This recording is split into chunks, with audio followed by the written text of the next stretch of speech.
Hey guys, tonight we're going to travel back to a time when food could heal you or ruin you, and where being pregnant meant more than just cravings and morning sickness. It meant balancing on the edge of superstition, starvation, and survival. The Middle Ages weren't gentle. You're barefoot in a smoky one-room hut, your belly swelling under a hand-sewn dress, and everything you eat or can't eat might decide whether your child sees the world. There's no prenatal vitamin waiting on the shelf. Just yesterday's broth, a moldy carrot, maybe a neighbor's advice that's been passed down for generations and may or may not be based on anything close to reality. You're going to need strong guts, a strong will, and maybe a little luck. You probably won't survive this, but we'll try anyway. So before you get comfortable, take a moment to like the video and subscribe, but only if you genuinely enjoy what I do here. And if you're tuning in from somewhere far away, post your location and the local time in the comments. I love seeing where everyone is listening from. Now dim the lights, maybe turn on a fan for that soft background hum, and let's ease into tonight's journey together. You're sitting by a hearth as the embers glow, eyes trained on a bubbling iron pot that smells more like boiled weeds than soup. It's spring, which means you've finally shaken off the grip of the hungry months, that long gray tunnel between the last of the root cellar's offerings and the earliest sprouting greens. You're 3 months pregnant, and every part of you aches with fatigue, nausea, and a hunger that never quite feels full. Not because of cravings, but because there simply isn't enough food. You stir the pot slowly. A few nettles, some leeks, barley if you're lucky. No meat, not unless someone in the village has slaughtered a goat and been generous enough to share the scraps. A piece of salted pork might turn up once a week if you're wealthier than most. But more likely, your protein comes from legumes if you have them, or maybe a suspiciously thin egg. No one really understands why some women carry their babies to term and others don't. But everyone has theories. The midwife tells you not to eat anything hot in nature, no garlic, no onions, no overly spiced stews, lest they agitate your womb and cause it to rebel. Your mother-in-law, who had 12 children but buried 7, says honey on rye bread every morning ensures a strong baby. Your neighbor whispers that unless you eat white foods, milk, soft cheese, blanched almonds, your baby's soul might be born impure. So you try all of it. You eat plain bread when there's wheat flour to spare. Oats mashed with river water when there's not. You chew herbs that are bitter and sharp because someone said they keep the womb clean. But you're never full, not in the way that matters.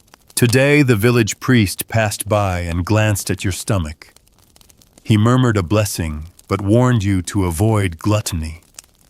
Pregnancy, he reminds you, is not an excuse for excess.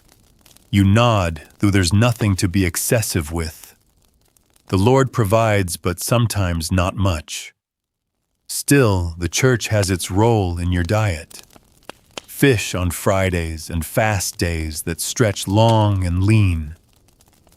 Pregnant women might be excused from fasting depending on who you ask. But if you're a pious soul, you'll restrict yourself anyway. It's not just your health at stake, it's your soul and your child's. A little hunger in this life might save you from eternal hunger in the next. You've heard tales from other women older and toothless now who swore that figs would guarantee a girl while salted mutton meant a boy. That eating rabbit made for an easy birth because rabbits birth quickly. That cabbage eaten raw could make the baby bald. That wine in moderation opened the womb, but too much wine twisted the child's limbs. You aren't sure what's real, but you've remembered all of it. Because when you're pregnant in the Middle Ages, you don't just eat to live, you eat to cast your child's fate. Your fingers stroke your belly unconsciously, the swell still slight but undeniable.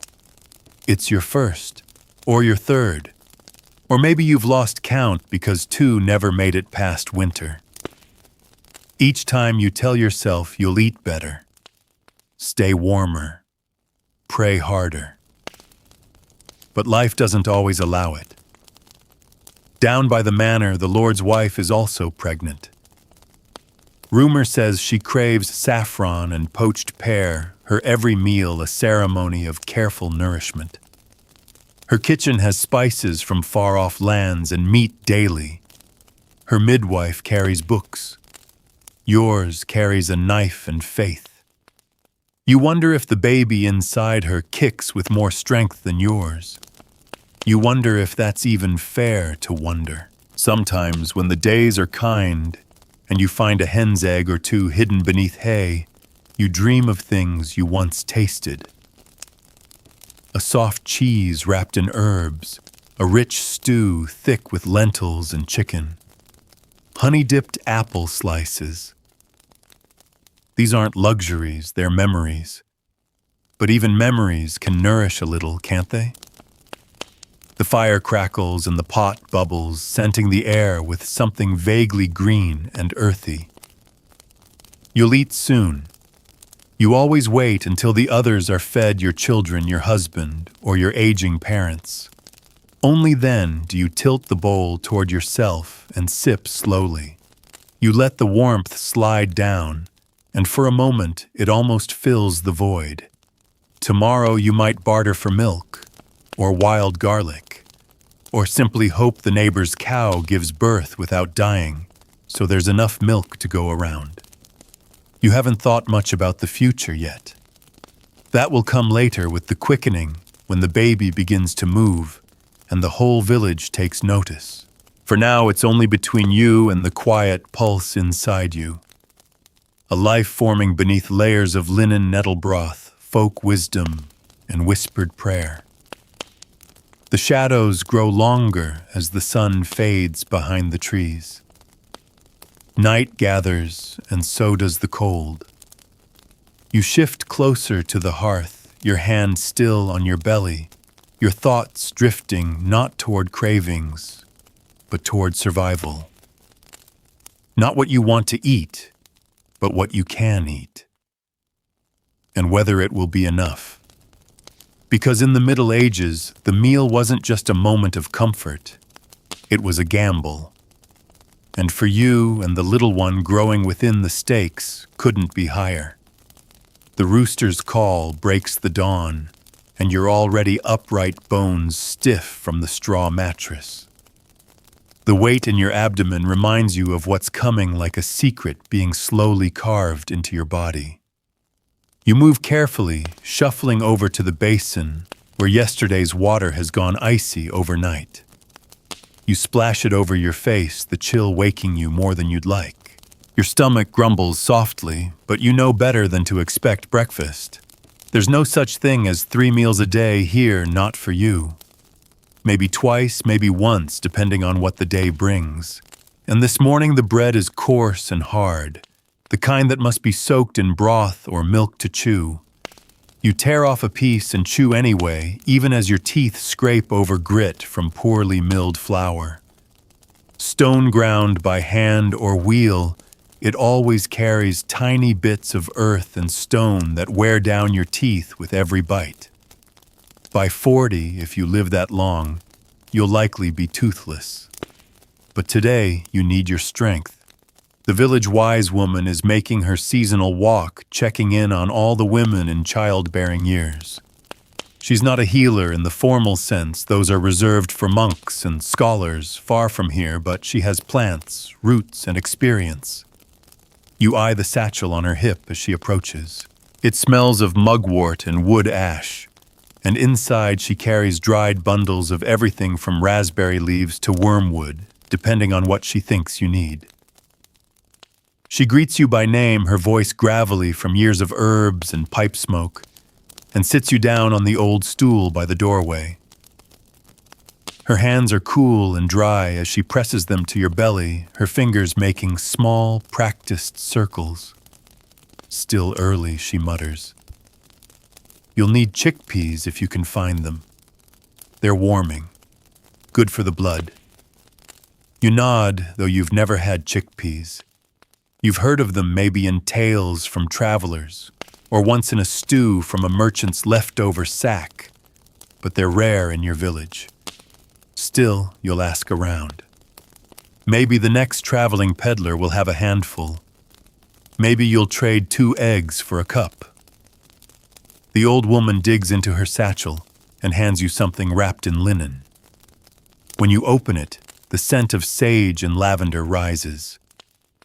Steep this in boiling water, she says. Drink before sleep. Keeps the womb calm. You thank her with a nod, though you wish it were meat or eggs instead. But herbs are power here. Quiet plant-based spells that everyone believes in because there's little else. She warns you again, as she always does, about avoiding the cold. Cold food, cold air, cold thoughts. Cold, she says, creeps into the womb and makes it hostile. She recommends warming foods, porridges, boiled grains, stewed roots. No more raw turnips, she snaps, wagging a bony finger. They feed the wrong spirits. You hide a smile. You've never liked raw turnips anyway. When she leaves, you place the herb bundle near the fire to dry. Later, when you steep it, it will taste bitter like everything that's supposed to be good for you. But you'll drink it because she said to. Because she's helped women birth in the dark with only a knife, a bowl, and a prayer. Because your mother trusted her. Because in this world, knowledge isn't written, it's remembered and retold. You turn your attention to the village square, later that morning, where the grain woman from the neighboring hamlet has set up her cart. Barley rye, and a curious handful of something darker, maybe spelt or emmer, you can't tell. The bread it makes will be dense, chewy, not the soft white loaves of abbey kitchens or manor tables. But it will fill you, and that's enough. You trade for a sack of it, and she slips you a smile. Saw your hand on your belly, she says quietly. Boil it slow with onion. Keeps your strength. Your feet ache on the walk home. The baby, small as a plum, already demands more than your body can easily give. You crave rest, but know there are chores waiting. Clothes to mend, wood to split, maybe more broth to make if the bones haven't gone too soft. You think of the barley and wonder what you'll cook it with. Carrot, maybe. Parsnip, if you're lucky. You whisper to your belly as you walk, telling it the menu, as though the little one might answer with a kick. At midday, you pause for a moment, beneath the shade of a crabapple tree. Its fruit is still too sour, not yet ready to eat, but you pluck one anyway. The bite is sharp, almost painful, but the juice distracts you from your dry tongue. You remember hearing someone say that pregnant women crave sour things when the baby is a boy. You glance down. Maybe. Maybe not. You reach home, wipe your brow, and begin the slow work of cooking.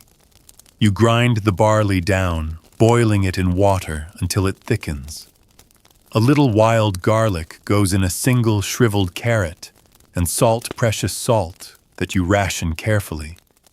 When it's done, you ladle it into a bowl and sit near the doorway, eating slowly, watching the world pass. A woman walks by with a child on her hip, singing softly. Another carries a basket filled with herbs, yarrow and feverfew, perhaps. You don't envy them, but you do wonder what they've eaten today. You wonder what they craved and what they settled for, because in these times food isn't pleasure. It's persistence. Tonight, if you can, you'll drink the herbal tea and try to sleep early. Your dreams lately have been strange. Babies with bird wings. bread that crumbles into feathers, a goat that speaks Latin. Maybe it's the pregnancy. Maybe it's the hunger. Maybe it's just the Middle Ages. But for now, the barley has settled warm in your stomach, and you feel a little less hollow than you did before. The baby, still no bigger than your fist, rests quietly. And so do you, at least for a little while. The next morning begins with a scratching at the door. It's not an animal, it's young Margot from down the lane barefoot, and shivering, holding a cracked clay bowl in her red hands. Her mother sent her with a question: would you be willing to share a little of your wild garlic? Their goat died 2 days ago, and her mother is worried the milk's absence will bring on fever again. You hesitate, but only for a breath. You nod, reach into the bundle tucked into a straw basket, and press a small handful into the bowl. Margot curtsies and runs off, already forgotten by the wind. You watch her go, then close the door. Your own belly twists, not with regret, but with a strange feeling that's become familiar these days. A sense that everything you do now must serve not just you, but the little one forming silently beneath your ribs. You open the cupboard to see what's left. A crust of bread, a few onions gone soft, a bit of barley scraped from the bottom of the sack. You pick up an egg, one of the last, and study its pale, chalky shell. You crack it into a bowl and stir it with a few drops of milk and a pinch of salt. The egg smells sweet and earthy. It's a feast by your standards. As it cooks over the hearthstone, you remember your grandmother's story, how eggs were thought to bring lightness to the womb. Some said the yolk, golden and round, symbolized the sun, and the sun was life. Others warned against eating too many, especially late in pregnancy. It could boil the blood, they said. Too much richness meant difficult labor. Everything has a double meaning here. A food can be medicine or poison depending on the moon, the season, or the mood of the person watching you eat it. You remember a day not long ago when you were younger and childless, sitting in the village square and watching the manor servants unload barrels of salted fish and casks of wine. You thought them luxurious. But now pregnant, the idea of salted herring makes your stomach churn. Your body's wiser than your memory. You crave simple things: porridge, cheese curds, apple slices dried last autumn. You crave not the flavor, but the feeling of being full, of being safe. The midwife passes by again that afternoon, this time with a small pot of cooked lentils. She hands them over without a word, and you thank her as though she's given you a gift fit for a queen. Lentils are expensive here, rare. They're known to build blood, or so it's said. Women who bled too much during childbirth were often blamed for not having eaten enough of them. You eat slowly, chewing each bite as if it were your last, and let the warmth of the lentils spread through you. When the sun falls lower, casting soft orange over the dirt path outside, you take your shawl and make your way to the herb garden. It's shared by a handful of village women enclosed in a low fence filled with the strong scent of sage, thyme, and chives. Today you're looking for rue. Some say it's dangerous in pregnancy, can bring on early labor if mishandled. But others say that in tiny amounts it keeps the womb strong. You pluck just one leaf, nothing more. Nearby, old Gisela is crouched beside the mint patch, her hands working soil like it's bread dough. She nods at you. For your stomach, she asks, pointing to the rue. You nod cautious. She leans in and whispers, boil it with honey. Just a touch. Not too much. Let it steep in the moonlight. That's how my mother did it. There are rituals to everything here. The moon matters. So do the stars. So does the time of day. You've heard stories of women who gave birth easily, just by eating honey at sunrise, or those who labored for days because they dared to eat cheese under a waning moon. None of it is written down, and no one questions it. Because when the stakes are life or death, you believe what has kept others alive. You return home and grind the rue leaf into a bit of warm water, adding a drop of honey saved in a beeswax-sealed jar. The taste is strange, pungent, and sweet at once. It burns slightly on the way down. You tell yourself it's doing something good, that the baby is grateful, that you are stronger for it. Later that evening, you sit beside the fire knitting quietly. Your hands are steady, but your thoughts drift. You remember hearing about noble women in castles, women who could afford figs, dates, pomegranates, even sweetmeats made with almonds and rosewater. You wonder if they too were given rue, or if their babies came easier wrapped in silks and born into clean linen beds. You look down at your own feet, calloused and dusty, poking out from under a coarse blanket. No silk here, but still a baby grows. That miracle doesn't care for silks or titles. Your eldest child toddles over and offers you a fistful of wild berries, tiny, half-ripe, probably foraged too early. You smile anyway, kiss their forehead, and pretend to eat them. Later, you'll boil them down and mix them into porridge if they're not too sour. The night settles softly, the hearth now a slow whisper of coals. You place your hand over your belly, feeling the gentle throb beneath. Still quiet, still growing. You whisper a thanks into the silence for the lentils, for the egg, for the herb that didn't make you sick, for making it another day with something in your stomach and hope in your chest. Out the window, the stars flicker faintly. Somewhere in the distance, a dog barks once and goes quiet. You lie down slowly, bones aching, your blanket pulled to your chin. Sleep comes unevenly these nights, like everything else. But when it does, it brings dreams of barley fields heavy with grain, of soft butter, of figs cut open under a sunlit sky. And in the dream, for once, you eat until you are full. The morning after the routine, you wake with your mouth dry and your belly rumbling. There's no sense of sickness, no cramps, no fever, so you assume the old woman was right. It didn't harm you, or the baby. You thank the sky with a quiet glance before swinging your legs down onto the dirt floor. The hearth is cold, the air sharp. You wrap your shawl tighter and set about coaxing a little flame from yesterday's embers.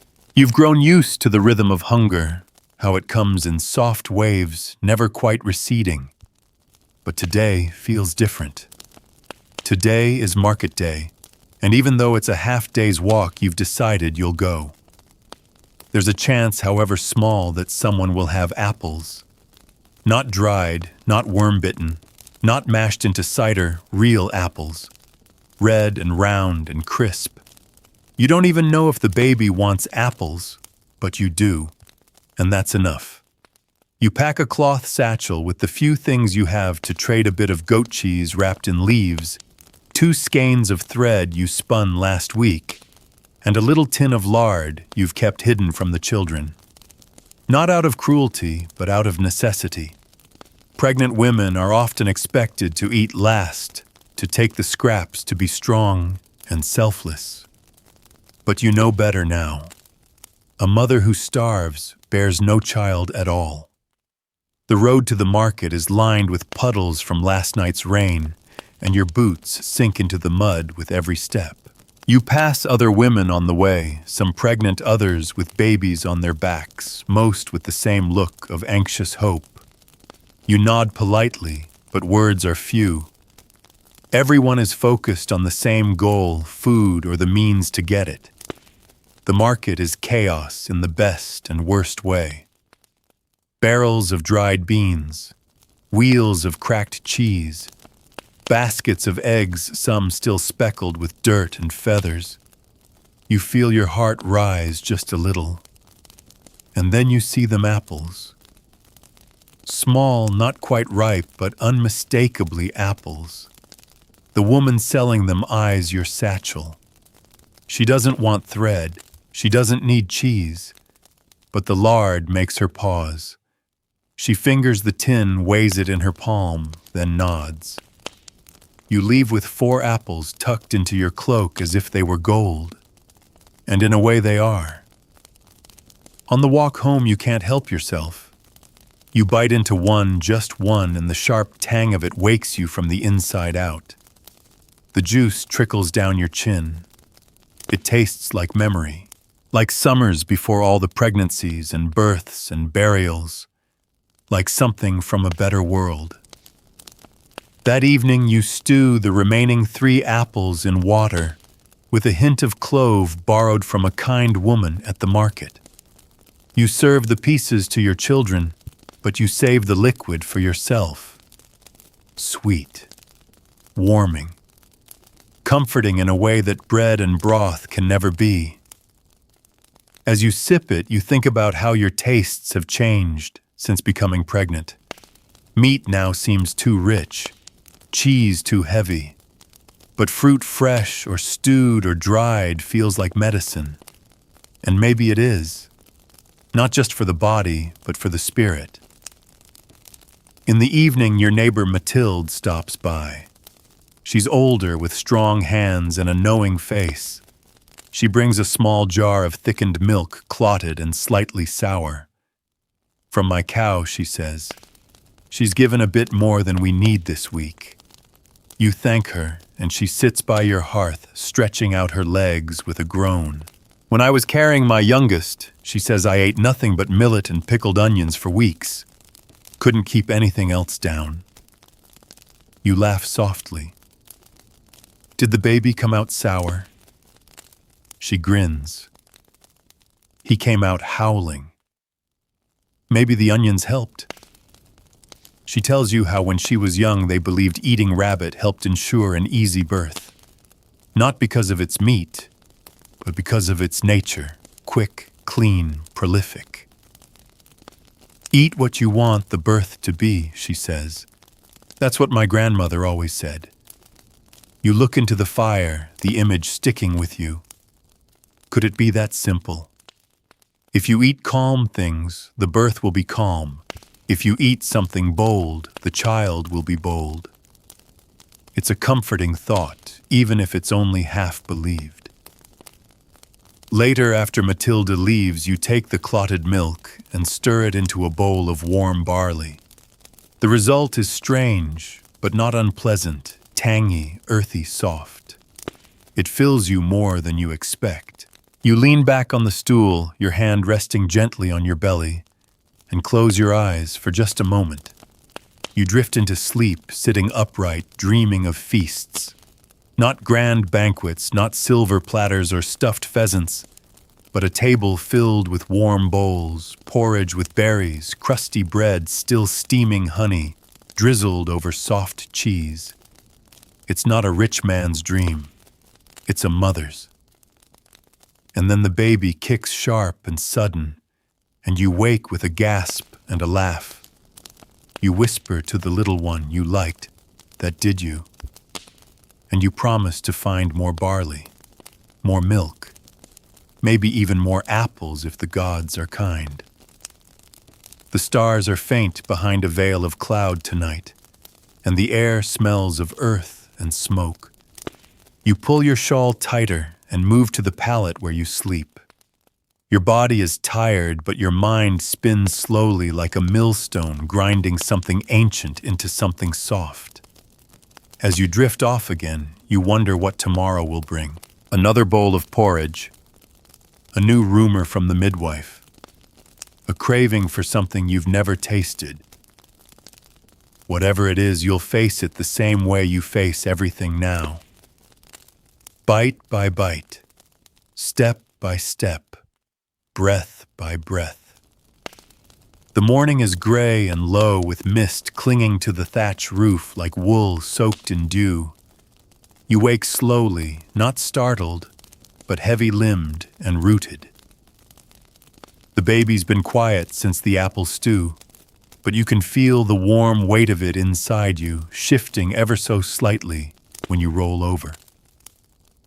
Outside, a cockerel calls into the fog, as if unsure whether it's worth announcing the day at all. You begin with the usual ritual hands to your lower back. Stretch gently, steady yourself on the edge of the pallet, and push up to standing. Each day, it gets a little harder, a little slower, but that's how it's meant to be.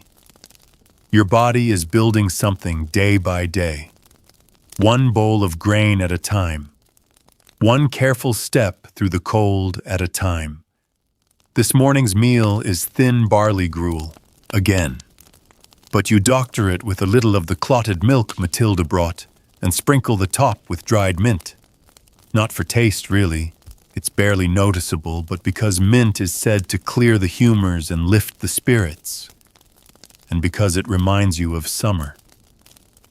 As you eat, you overhear voices passing by the window.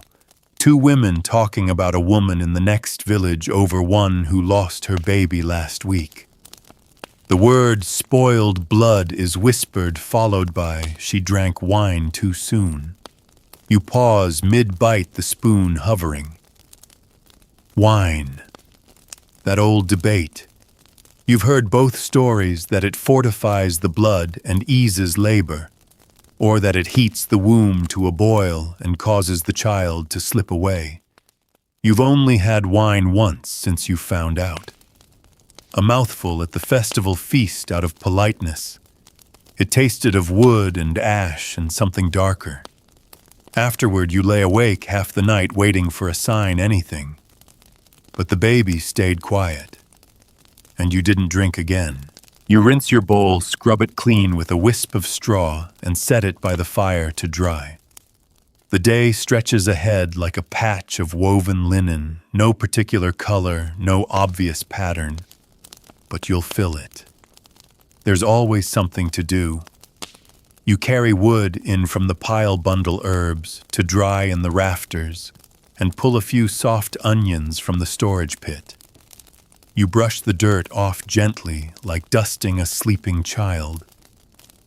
Later, you visit the priest's garden where you're allowed to tend the herbs in exchange for the privilege of harvesting the waste vegetables.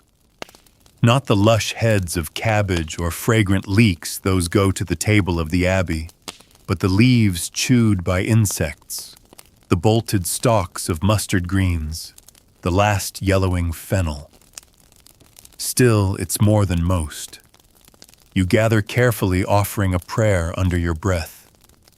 Everything in your world now is touched by the divine or blamed on it. As you pull at a sprig of fennel gone to seed, the priest's housekeeper, an old woman with papery skin and a watchful eye, calls down to you from the doorway. "You still expecting?" she asks. You nod. Then take the dandelion roots too. Steep them with nettle. Good for the blood. You nod again, your basket already heavy.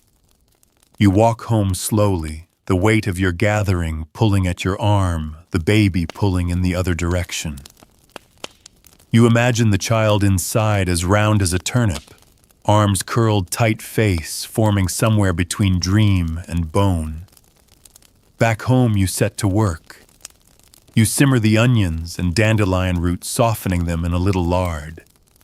You add some grain, a sprig of sage, and a ladle of yesterday's broth. The whole thing thickens into a kind of stew, not rich, but satisfying. And somehow, that satisfies you. You eat half the bowl and set the rest aside for your husband. He's not unkind, but he expects things done a certain way. He's already said it once this week. Don't get lazy just because you're carrying. You don't argue. What would be the point? Instead, you use his silence as space to rest your feet and think. You think about the food the midwife mentioned last time: blackberries for cooling, pears for easing the belly, rose hip syrup if you can find it for strength. You wonder who has rose hips this time of year. Maybe the herbalist outside town. You make a note to ask. Evening arrives quietly. A drizzle starts tapping the roof in a slow, thoughtful rhythm. You sit by the fire mending socks, your legs stretched before you, your belly like a hill rising beneath your dress. The baby shifts again. You swear it's growing by the hour.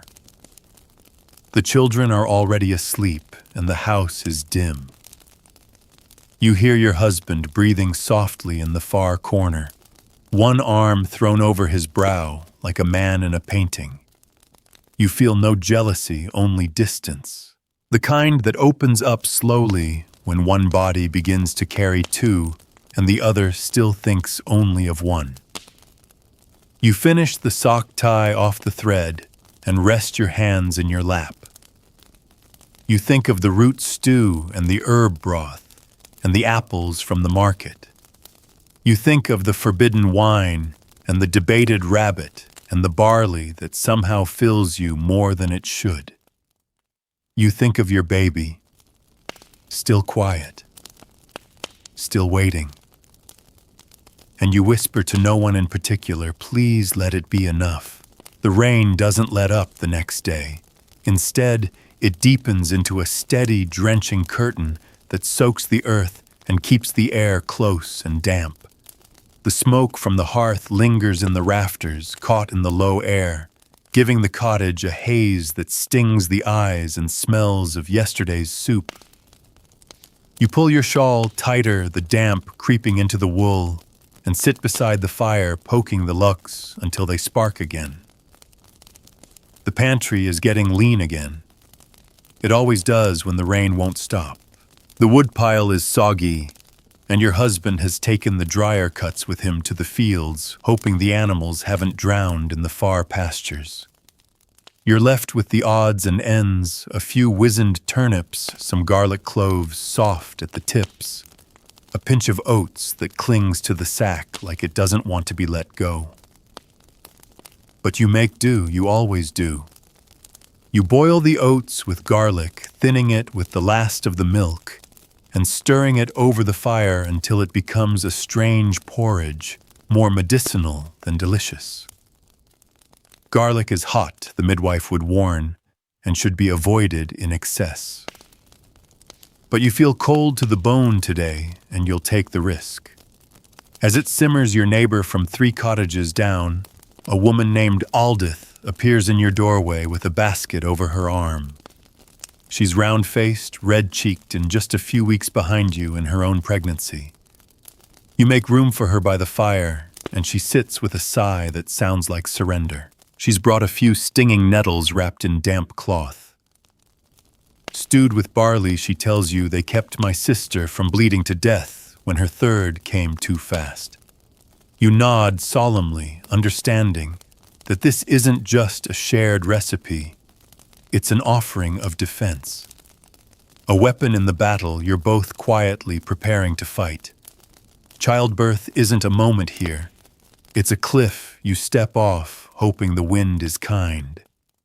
You trade her a few cloves of garlic for the nettles, and together you boil them down into a bitter green mash that coats the back of your throat with something sharp and almost metallic. Aldith doesn't flinch when she eats it. Neither do you. It's not about the taste. It's about the promise. Later, you ask her if she's had cravings. She nods, then laughs. Ash, just ash. I've been dreaming about licking the hearthstone. You blink, unsure if she's joking, but you've heard similar tales. A woman in the next hamlet once chewed limestone. Another ground charcoal into her bread. Some say it's the body asking for minerals for iron or lime. Others say it's the devil tempting the weak. You confess that you've been craving eggs, soft-boiled runny in the middle with a sprinkle of salt. She gasps dramatically. Luxury, she says. You might as well ask for a hen in every pot. Still, she tells you she'll ask her brother. He keeps chickens and maybe you'll have an egg by week's end. When Aldith leaves, you lie down for a while, the nettles still swirling in your belly, and you think about the old herbal books the priest won't let anyone read. You've heard they contain knowledge that women aren't meant to touch. The secrets of nature, he calls them. You've only seen one once when you snuck into the manor's kitchen and caught a glimpse of a leather-bound tome open to a page with a drawing of a naked woman and a tree of herbs blooming from her womb. You wonder what it said. You wonder if it would have told you how much garlic is too much, or whether honey before sleep really calms the womb, or if the bitter nettles truly keep the bleeding away. But those answers belong to others, not to you. You rest a hand on your belly again. It's firm now, not just a softness, but a curve. You feel the weight of it in your spine, in the way your ribs stretch at night, in the way your feet swell, even on days when you sit still. You eat again before dusk, a smaller bowl, this time the oat and garlic mash cooled and thickened. It sits heavy in your stomach. You let it. Better heavy than hollow. As darkness folds in around your little cottage, you light the single beeswax candle you've saved for nights like this. It burns slowly, and its scent mingles with smoke and mint and damp wool. You don't read, not that you could if you wanted to, but you sit with your thoughts wrapped in the glow, listening to the rain and the distant howl of something too wild to name. You dream again that night, though sleep comes reluctantly. You dream of walking through a market where every stall overflows bowls of quail eggs, loaves of sweet bread, bundles of herbs tied with red thread. You taste each thing, and none of it turns to ash. It all stays solid and good in your mouth. You wake hungry but comforted. And even though the rain hasn't stopped and there's no real food waiting yet, you rise with a strange and quiet feeling you can't name. Not hope, something older than that. Faith, perhaps, or hunger's twin survival. By midday, the clouds have broken open above you, not into sun, but into something softer, a sky drained of color, a gray so pale it almost feels warm. The ground is still heavy with mud, but the air carries a hint of green. The first real signs of spring. You step outside and pull your shawl tighter, eyes searching the tree line, where small shoots of new life push out of frost-hardened soil. It's early yet, but you feel it.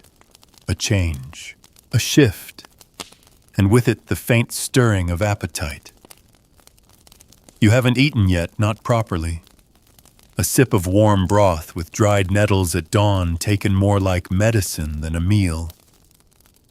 But now your body wants something alive. You wander to the edge of the clearing, where a patch of sorrel curls upward like open palms. Sharp, lemony, wild. You pluck a few leaves and chew them slowly as you walk. A shock to your tongue, but not unpleasant. It feels like your body sighs with the tang. You remember how your mother used to crush sorrel with butter and smear it on bread when she was pregnant with your brother. To keep the humors from going sour, she'd say. You didn't understand it then, you do now. At the well, you draw up a pail of clear water, heavy and cold, and drink deeply. Hydration is not something you talk about here. No one counts cups, no one tracks ounces, but you know thirst like a shadow in the pit of your stomach. Some days it masquerades as hunger, other days as exhaustion. But today, it's just thirst, and water is your answer. You carry the rest home in a clay jug, your shoulders pulling the weight, testing your balance. You feel the baby shift again, a small nudge beneath your ribs, as though it's reminding you to be careful. You slow your steps, grateful for the warning. Inside the cottage smells faintly of damp stone and old wood. You stoke the fire and rinse your hands in the basin. A meal is needed, and so you make one. A bit of dried peas soaked overnight now softened into something resembling soup. You add wild greens, the sorrel, some chickweed, a handful of dock, and let it simmer low and slow. The scent is sharp, earthy, and green. You ladle it into a wooden bowl, tearing a heel of bread into it to thicken the broth. It's not filling, not in the way meat would be, but it's warm, and warm is enough. You eat slowly, scraping the bowl clean. When it's gone, you feel a flicker of peace settle under your breastbone. Later that day, you go to visit your aunt, your mother's sister, who lives near the mill road. She's older now, with cloudy eyes and bent hands, but she remembers every plant, every remedy, every tale passed down in whispers, from women who died with secrets no one wrote down. She serves you a tea made from dandelion rosehip and a pinch of raspberry leaf. Not too much, she warns. Too early, and it brings the baby sooner. You nod and drink each sip, tart and unfamiliar, but somehow comforting. She shows you a bundle of dried marjoram tied with twine. Crush it and boil it with milk when your time comes. It softens pain. You ask her if she craved anything strange when she was pregnant. She cackles. Clay. The reddish kind from the riverbanks. Used to scrape it into little curls with my fingernail. She grins at your horrified face. Didn't eat it. Just wanted to. You don't judge. You've stared at chalk walls and thought about licking the dust. Before you leave, she presses a tiny pouch of crushed fennel into your hand. For the wind, she says. The baby's wind, not yours. You'll know when to use it. You thank her and tuck it into your satchel, the scent of it already soothing. The walk home is slower. The light has begun to fade, and the air carries the wet smell of thawing soil. You feel the ache in your hips and back more acutely now. You place your hand under your belly, cradling the weight, as if to lift it for just a moment. You think about how far you've come in this pregnancy. The lean days, the secret fears, the quiet victories like finding wild greens or coaxing an egg from a reluctant hen. You haven't had meat in weeks, but your body continues. The baby grows. That evening you eat again, this time just barley cooked in garlic water with a bit of that leftover sorrel stirred in. It's simple, humble, but it feels like a small rebellion against hunger itself. A victory carved from weeds. As the fire dims, you lie back against the straw pallet and listen to the distant wind in the trees.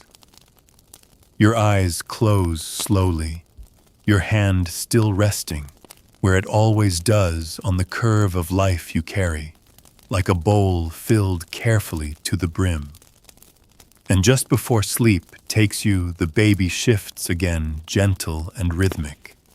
You whisper, "That's right. Stay with me." You wake to the sound of hooves in the mud, slow, steady, and far too close. Through the crack in your shutter, you see them, the Lord's steward, and two of his men, cloaks soaked through mud, spattered up to their thighs. They don't knock. They never do. They're already at the cottage next door, demanding lists, counting goats and hens, measuring out grain with metal scoops, and marking who owes what in charcoal on split bits of slate. You clutch your shawl tighter around your belly, shielding the little one instinctively. Taxes again. Tithes. Dues. Whatever they call it, it always means the same thing. They'll take something you can't afford to lose. By the time they reach your door, your husband is already outside, stiff with tension, but silent. You stand beside the hearth and stare at the floor, pretending not to hear their voices. When they leave, the larder is lighter, 3 onions gone, the last strip of dried pork wrapped in waxed cloth now taken. You sit for a long time after they leave, staring into the empty corners of the shelf, your stomach a quiet stone. You'd meant to save the pork for after the birth, meant to render the fat into something rich and healing. It's gone now. That evening you boil carrots until they turn translucent, then mash them with a splash of cider and wild thyme. It's barely a spoonful. You scrape the pot clean anyway. You think of how many times you've done this already made soup, from what isn't soup meals, from what doesn't count. But when you're pregnant in the Middle Ages, food isn't food. It's protection, armor, a spell, and every bite you don't get is a small subtraction from the life inside you. Later, you find yourself crouched near the old tree stump, behind the cottage where the ground is soft and loamy. You kneel there, fingertips cold, gently digging, where you'd hidden a tiny sack of peas last month. A handful, no more. Not much use now in spring, but soon maybe they'll grow. If the rains stop. If the birds don't get them. If the soil forgives you. You plant them by moonlight. Just 6. But each one feels like a promise you can't say aloud. Inside, you rub your lower back and lean heavily against the wall.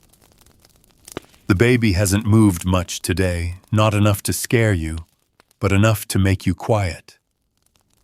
You sip warm water with mint and a touch of vinegar. You chew slowly on a crust of rye so dry it cracks in your mouth. No one's speaking tonight. The whole cottage feels like it's holding its breath. You wrap your arms around your belly, whispering the old rhyme under your breath, the one your mother whispered to you when you were a child, sick and shaking with fever. Grow roots like barley, grow strong like oak, let no wind move you, let no drought choke. You say it again and again, a mother's magic, not written in books, not preached from pulpits, but stronger than either when all else runs out. The next morning, something shifts. Not in the air, but in the earth. The sun creeps out early, and the mist clings only to the low hollows, not the roads. The village smells of mud and greening things and birdsong cuts through the stillness like laughter. And somehow that tiny flicker of warmth pulls you out of bed with less ache than usual. You find the eggs before you find the hen, 2 of them pale brown and warm from the nest she made beneath the firewood. A gift tucked in straw. A miracle. You lift them as if they might shatter just from hope alone. You boil one. Slowly, reverently. The water thick with tension as it bubbles. You slice a small piece of bread, warm it by the hearth, and crumble a few dried herbs over it, just for scent. When the egg is done, you peel it slowly, steam curling from the shell. You don't rush. You slice it in half. The yolk is bright, firm at the edges, soft at the center. You set half aside for later, and eat the first piece with your eyes closed, letting the richness coat your mouth, your throat, your chest. It tastes like gold. No feast ever felt more sacred. You feel the baby stir, a slow roll like shifting tide. It's not just life, it's your life. your body rebuilding itself one bite at a time into something that can carry two people through this rough world. You wrap the second egg half in cloth and hide it deep in the pantry, not just for hunger, for hope. Later, you sit near the hearth and stitch a swaddling cloth from a square of worn linen. You hum to yourself without realizing. You feel for the first time in days like maybe, just maybe, you'll have enough. Enough food, enough strength, enough love. You whisper again to your belly, no longer in desperation, but with something soft and quiet. Tomorrow we'll try again. The day begins with a strange stillness. No wind, no birds. Even the distant dogs are quiet, as if the world itself is holding its breath. You sit up slowly, bones cracking like dry twigs, and feel the baby stretch beneath your ribs, a long, slow motion that reminds you how much space you no longer have inside yourself. You rise and light the hearth, coaxing flame from ash with careful breath. You're nearly out of kindling, and the woodpile is damp again. But the fire catches, and that is enough. You start a pot of porridge with the last scoop of barley and stir it slowly while the sky outside begins to brighten. There's nothing left to flavor it with, no herbs, no milk, no sweetness, but it's warm, and it fills your belly with something other than worry. Halfway through eating, your neighbor's boy arrives breathless, his cheeks red from cold and running. He holds out a small sack. "From my ma," he says. "She said you'd know what to do with it." You open it and stare in disbelief. Beans. Not many, but enough. Fat little fava beans, dried and dusty, still smelling faintly of earth. You blink and nod, unsure of what to say. A gift like this isn't just generosity, it's trust. These beans could have fed her own children, yet she's given them to you. You tuck them away gently, like you might a relic or holy token. Later you soak the beans knowing they won't be ready for a day or two. But just the idea of them softening in water makes you feel lighter. You've heard the lore around fava beans, that they strengthen the blood, that they carry luck, if cooked with onion and thyme, that they keep evil spirits from creeping into the womb. You'll cook them carefully when the time comes, maybe for the quickening. Maybe for the day you feel the baby kick like a drum. By mid-morning, the wind returns cold and sharp and brings with it the first signs of another traveler. A peddler cart wheels squeaking, drawn by a single old mule. He doesn't stop in the village long, just enough to trade for eggs, candles, and bits of iron. But he carries something more precious in the folds of his coat-dried fruit. Apricots, currants, even dates. You have nothing he wants, your thread is coarse, your cheese nearly gone. But your husband trades a small copper hook from an old harness for 3 apricots. He doesn't say it's for you, but when he places them beside your bowl, you understand. You nod, wordless. You slice one open that night. The flesh is leathery tart, but impossibly fragrant. You chew slowly, closing your eyes. You remember nothing so clearly as the sudden sweet of it, the way it cuts through the blandness of everything else. The apricot tastes like a season you've almost forgotten. Warm sun barefoot walks bees. You don't eat the others yet. You wrap them carefully in cloth and hide them beneath the clean rags stacked by your bed. Maybe you'll eat one before birth. Maybe after. Maybe you'll hold it in your hand like a talisman during labor, breathing in its scent like a prayer. That night, you dream again. But this time there are no markets, no feasts, no wild visions of honey and figs. Just a table, wooden plain, and on it a bowl of bean soup, steam curling toward the rafters. Your child is there, not yet born, not yet whole, but reaching small fingers outstretched. You wake with tears in your eyes. Not fear, not sorrow. Just a strange, aching tenderness that doesn't have a name. When the sun rises, the beans are soft. You set the pot to boil with onion peel and garlic skin and stir in a pinch of salt. You let it simmer long and low, the scent filling the cottage until even your husband lifts his head and asks what's cooking. You ladle a bowl for yourself first. For once you don't feel guilty. You take a long spoonful, and for a moment you feel whole. You finish the bowl slowly, savoring each bite. Then you wash the spoon and wipe your hands and press both palms against your belly. It kicks. Not once, not twice, but a full stretch and roll like the baby is reaching back toward the world, toward life.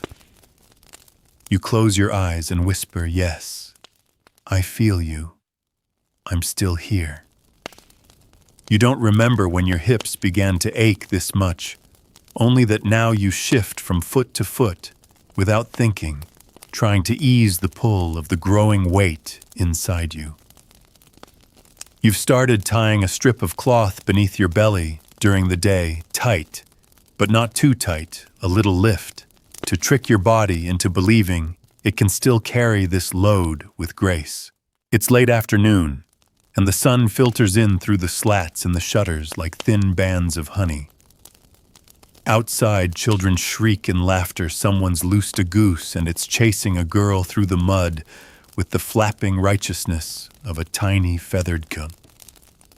You smile, and then you wince.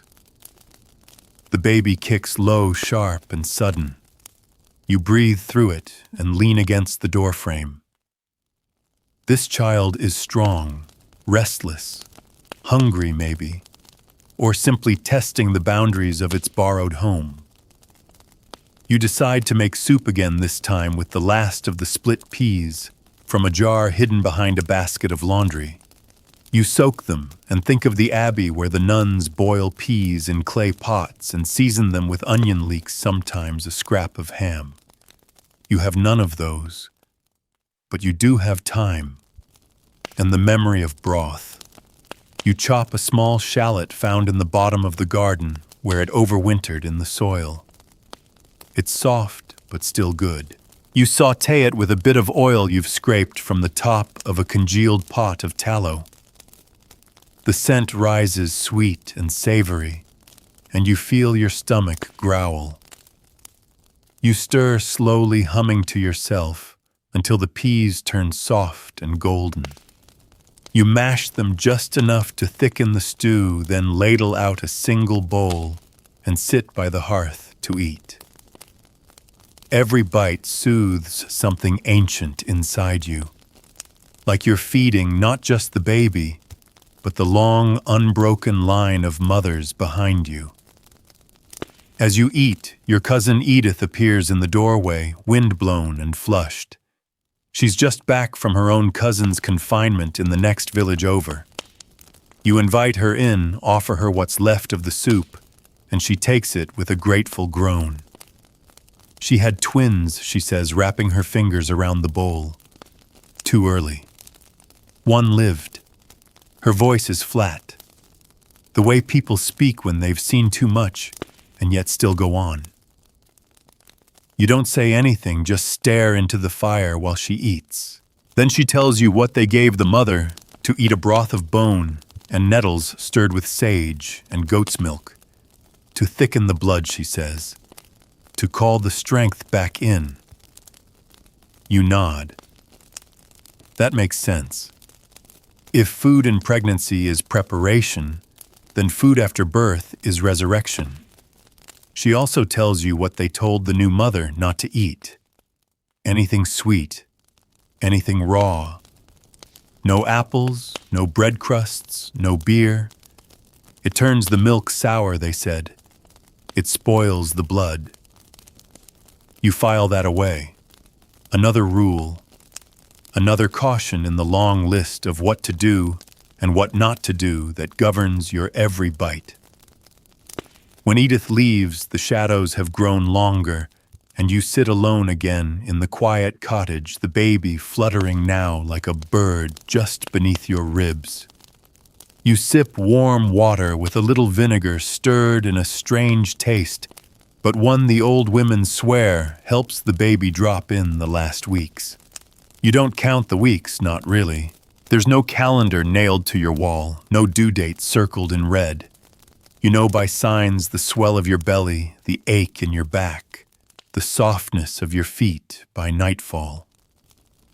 You know by the way the baby moves differently now. Not the wild kicks of early days, but long, slow pushes like waves on a shore. Before bed, you pull out your tiny hoard, the hidden apricots, the last egg, a bit of dried mint wrapped in cloth. You touch each one and think about when to use them. Not now, but soon. They are your treasures, your weapons, your prayers. You eat a slice of cold barley bread with nothing on it, and drink nettle tea that's gone bitter from too much steeping. You stretch out on the pallet, one hand on your belly, the other resting on the warm spot where the fire's heat still lingers in the floor. And you whisper again into the dark, "I'll feed you everything I have." The baby rolls in answer. And that's enough. You wake to a sharp pain, not strong, not frightening, but unmistakable. A tightening low across your belly, as if something deep inside is beginning to take notice of gravity. You breathe through it slow and steady, and place both hands on your abdomen, waiting. The baby doesn't stir. It's still early. But something has shifted. Outside, the world is wet again. Rain during the night has soaked everything. The path to the well is a ribbon of mud, and the thatch drips steadily into a cracked clay jar at the edge of the eaves. You catch the water, it's cleaner than the well this time of year, and store it carefully. Every drop matters. You move through the morning slowly. You sweep the floor with a bundle of twigs. You fold and refold the few rags you've set aside for birth. You chew a crust of rye-sip warm water steeped with sage and chamomile and wait for the tightness to return. It doesn't. Not yet. Midday brings a visitor, Lina, the midwife. She walks like someone who's spent her life pacing between births and burials with a stride you've come to recognize from a distance. She carries a satchel patched and faded that smells of bloodroot and crushed rosemary.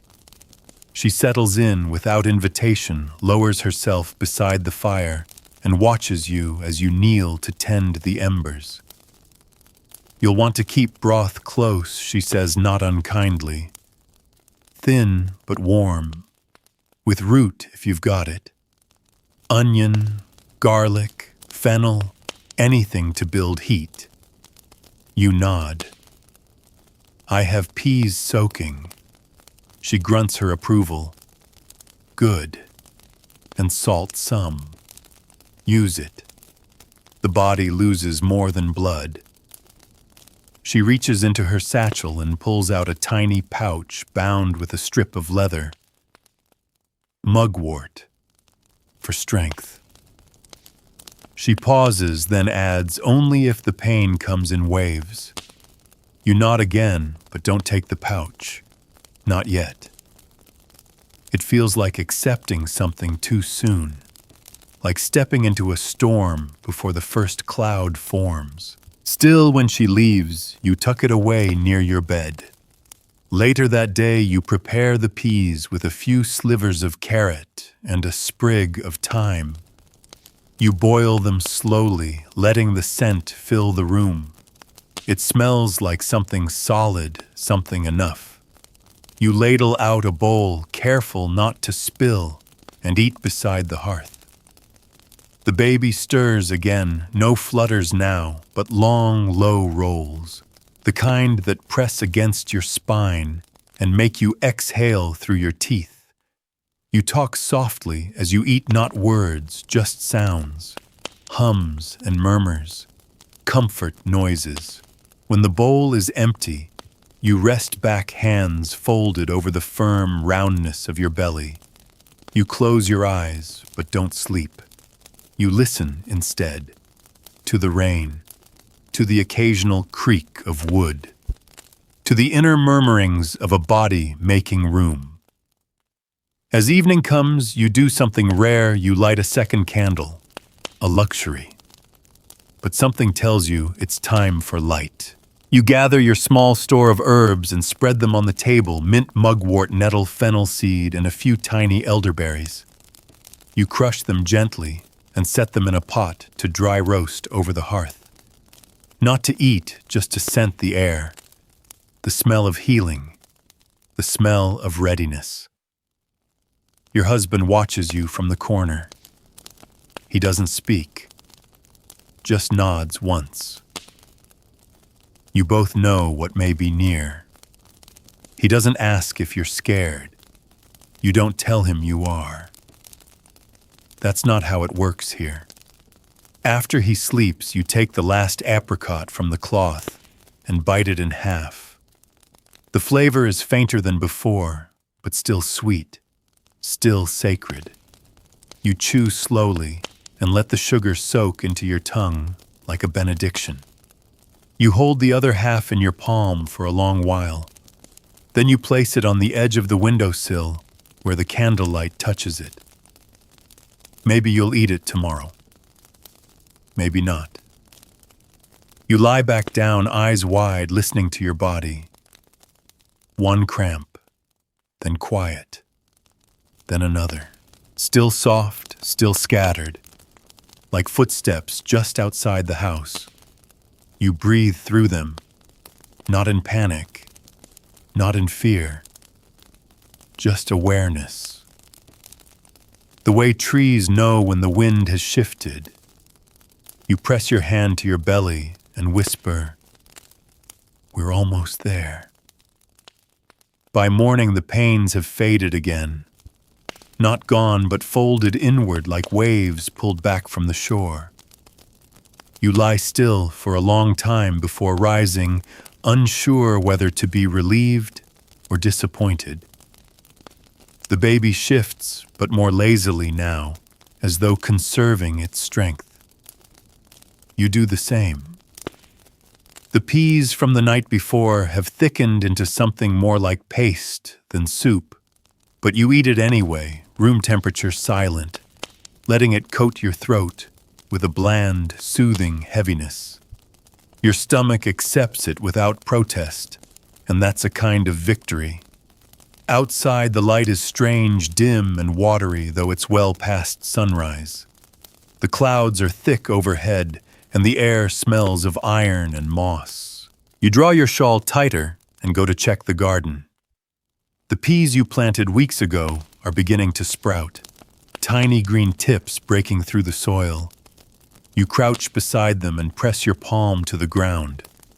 It's damp and warm, alive. You pull a few leaves of chickweed and some wild garlic from the edges of the path and return inside. These will go into a mash, maybe with oats if you can spare the last cup. Chickweed is said to cool the womb when tempers run high. You don't know if yours is running hot, but everything inside you feels stretched and humming. Later that morning, Lena returns. Her mouth is pursed, and her satchel looks heavier than it did yesterday. She asks you questions while pressing her hands against your belly. When was the last true pain? How long did it last? What did it feel like? You answer as best you can, and she listens with that peculiar silence midwives carry, the kind that's always halfway between faith and skepticism. "You'll need broth again soon," she says. "You'll want strength before it begins in earnest." You show her your stores, what's left of the peas. the oats, a single shallot, and one egg. She examines each like they are battle gear before a siege. Then she nods. You'll manage. If not, I'll bring some marrow bones. They've been simmering at the priest's house. You're not sure if that's a promise or a plan. After she leaves, you walk slowly to the edge of the village to check on Mathilde. Her oldest girl is due to marry soon, and they're baking early thin oatcakes spread over a hot stone crisp at the edges, chewy in the middle. She offers you one. You break it in half, wrap a bit of garlic leaf inside, and chew it slowly as you sit near the oven. You're close, Matilda says without turning around. You nod. I ate nothing but oatcakes for 3 days before my last, she adds. Couldn't keep anything else down. The baby came anyway, screaming. You laugh. What did you feed her first? Milk. Watered down. Then mash. Barley and goat's milk with thyme. You'll want thyme after. Helps the bleeding. You file it away. Another note in the invisible recipe book that lives inside your bones now. You return home with a bundle of thyme and 2 oatcakes wrapped in cloth. You tuck one away and eat the other slowly, savoring the crispness, the oil still faintly warm on your fingers. It isn't filling, but it tells your body you're still trying. That counts for something. The afternoon is quiet. No visitors. No chores that can't wait. You rest with your back to the wall and your feet curled under a rough wool blanket. You sip broth made from chickweed and garlic, thin and bitter, but strangely comforting. You whisper to the baby, asking nothing, just sharing the silence. As the sun dips, you prepare the fire for the night and grind the last of the fennel seeds into a coarse powder. You sprinkle them into a clay cup, add warm water, and drink. They're said to soothe the belly and ease the breath. Whether they do or not, the act of preparing them brings calm. That night, the dreams return. But this time they are simpler. A spoon, a bowl, a child laughing in a field of tall grain, a loaf of bread baking steam curling from its crust. No monsters, no hunger. You wake in the dark and reach for your belly. The baby is still there, still waiting. But so are you. And tomorrow you'll try again. You always do. The bird's song wakes you thin and high like thread pulled through linen. There's still no full light in the sky, but you feel it coming the same way you feel the baby now, not just a presence, but a weight shifting lower, anchoring you to the earth. You breathe in and out slowly, your hands splayed over your belly like a cradle made of flesh and worry. Today feels like a day to prepare, not because of anything the midwife said or anything your body screams, but because something in the air tells you it's time. You rise slowly, careful of your hips, careful of your breath. You drink water from the clay jug, now tasting slightly of stone. And then you go outside. The world is soft with early spring. The chill has retreated just enough for the grass to hint at green. You gather what you can, chickweed again, and a few sprigs of ground ivy which your aunt once said could calm nerves. At the edge of the clearing you find wild mustard greens, pungent and sharp. You pluck just enough to flavor a small pot. Not too much. Spices, even wild ones, are heat in the womb, and too much heat invites early birth or worse. Back inside, you set water to boil and begin the day's cooking. You stir the mustard greens into the thin oat porridge you've made from the last of your store, and add a few wild garlic leaves for sharpness. The mix is strange, bitter, and thick. but you eat it with purpose. You feel it coat your insides like a lining. As though your womb is a bowl you are trying to fill one spoonful at a time. As you clean the bowl, Lena returns. She doesn't speak much today, just watches you from the hearth and checks your belly with practiced hands. She nods once and you know what she means. Not today, not quite, but close. I brought bones, she says finally, marrow and fat, from the Abbey's kitchen. She sets a wrapped bundle on the table, and you unwrap it like it might vanish 2 short ribs cracked down the center, the marrow still slick inside. You'll need broth, she says, the kind that holds. You nod, already reaching for the pot. As the bones simmer, you sit nearby, listening to the bubbling, as though it's a lullaby. Lena prepares herbs in silence, a mix of mint, chamomile, and lavender, and adds them to a bowl by your sleeping mat. So you remember to breathe, she mutters, placing it just where your head will rest. By dusk, the broth is thick and golden. You ladle out a small bowl and sip it slowly, letting it coat your tongue, your throat, your chest. It's rich, almost too rich. After weeks of thin soups and bitter greens, this tastes like decadence. You sit for a long time with the bowl warm in your hands.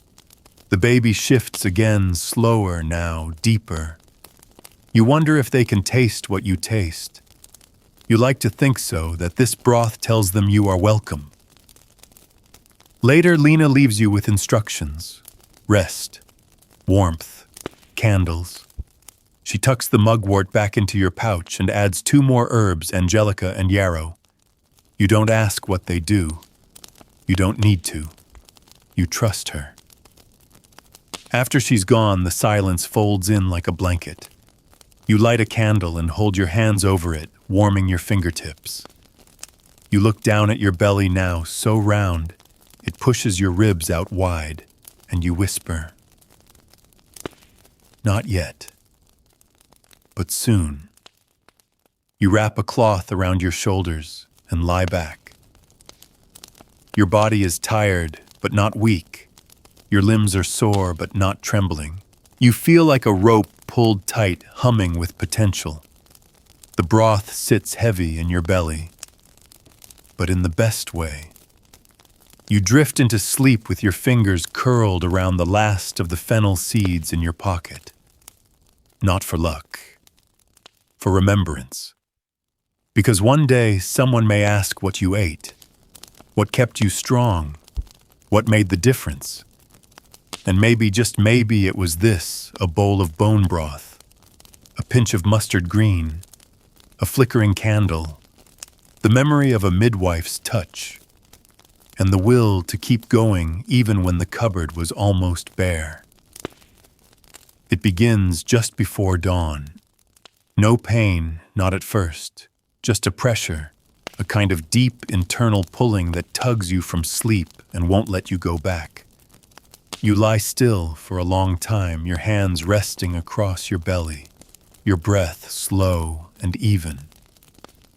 The fire has died down to orange coals. The world is utterly still. Then it comes, the first true contraction. You don't cry out. You don't move.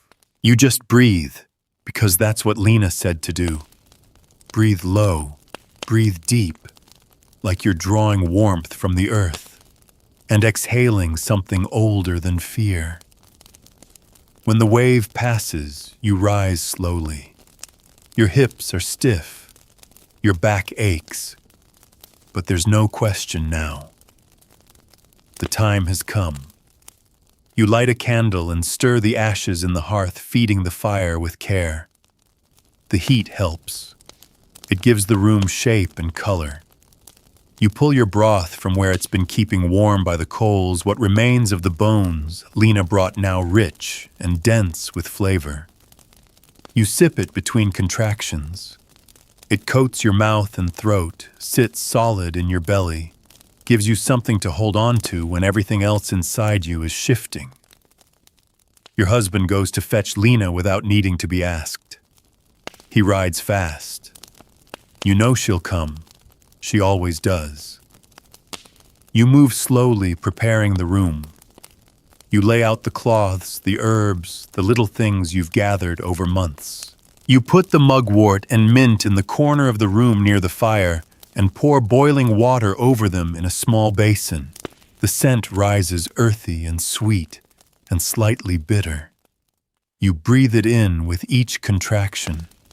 The pains come faster now. Each time your knees bend, your hands brace against the table, and your body clenches around the life you've carried for so long. You think of every bite you've taken, every bowl of barley, every bitter herb, every sip of broth or vinegar or tea. You think of it all now, gathering into your blood and bones like fuel. This is what it was for. You are a vessel, yes, but not a passive one. You have built this body for birth with food and fire and stubborn will, with nettles and lentils, with stolen eggs and gifted greens, with garlic and oats and 1,000 whispered prayers over bitter stews. Lena arrives before the light has fully broken the horizon. Her hands are firm. Her eyes are calm. She sets her satchel beside you and nods once, saying nothing. You're already deep in the rhythm. Breathe, hold, sway, release. The heat from the hearth is comforting. The broth beside you still warm. You sip when you can. You cry out when you must.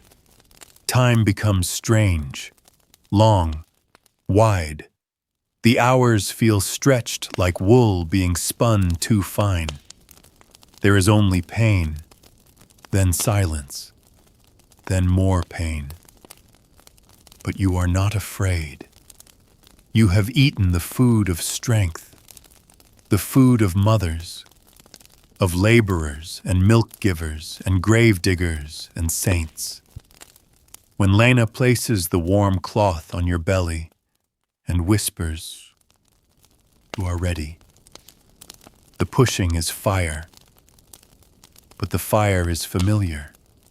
You know this heat. You have boiled soup over it. You have steeped herbs in it. You have made meals from scraps with this same flame. You push like you are feeding the world. And then a cry. Thin, new, but fierce. Lena catches the baby in her hands and says nothing for a long moment. Then softly, a girl. You reach out with trembling arms and she places the child against your chest. The baby is warm, damp, real. You close your eyes and feel the weight of her there. The roundness, the solidity. She is not a wish anymore. She is barley and broth and breath. The first hours pass in a kind of golden haze. You sit propped against the wall, the baby curled against your chest, like a loaf still warm from the oven. Her breathing is fast, bird-like. Her fists balled her mouth, rooting blindly against your collarbone.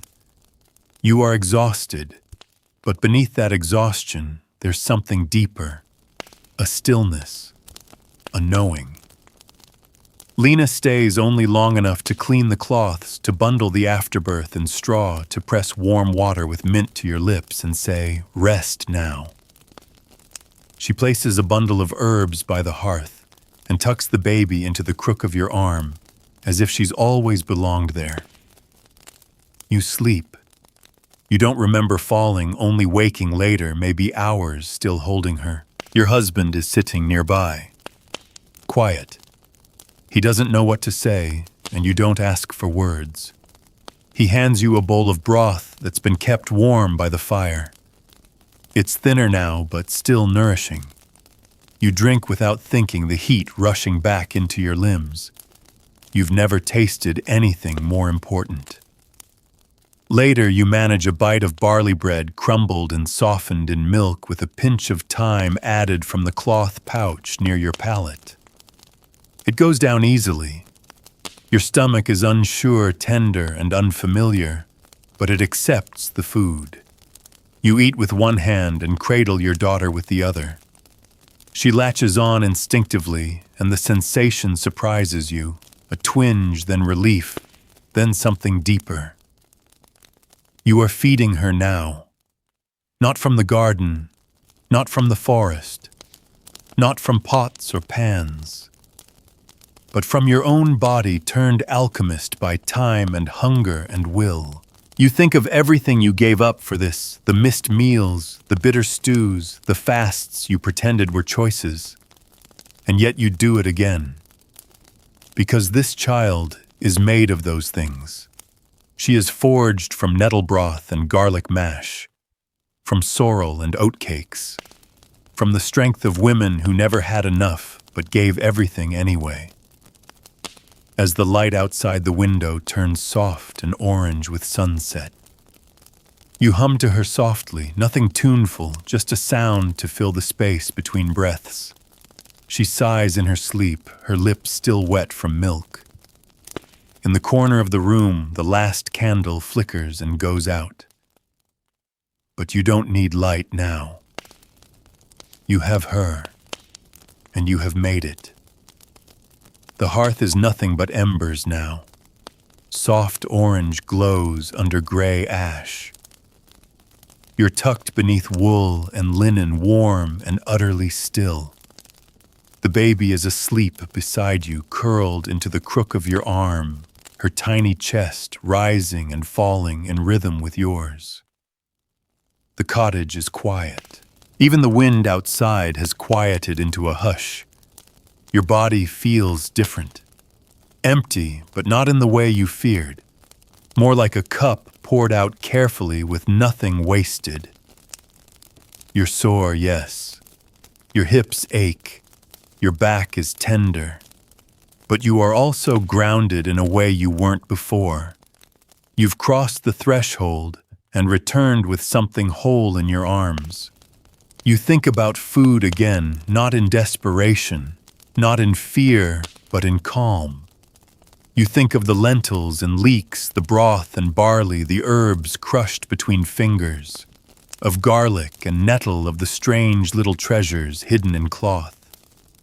You think of the egg, the apricot, the bean, and the way each bite, however small, carried you here. Tomorrow, you'll eat more. You'll drink the tea Lena left thick with fennel and honey. You'll crumble thyme over oats. You'll prepare stew with what's left of the bones. And every meal will remind you that this life so fragile, so miraculous, was built not from feasts, but from quiet, stubborn nourishment. You close your eyes. The fire murmurs. Your breath slows. You are full. Not of food, but of the kind of peace that comes only after endurance. Sleep finds you at last, not as an escape, but as a reward. You've done enough. You are enough. And your daughter sleeps beside you full of the same quiet power.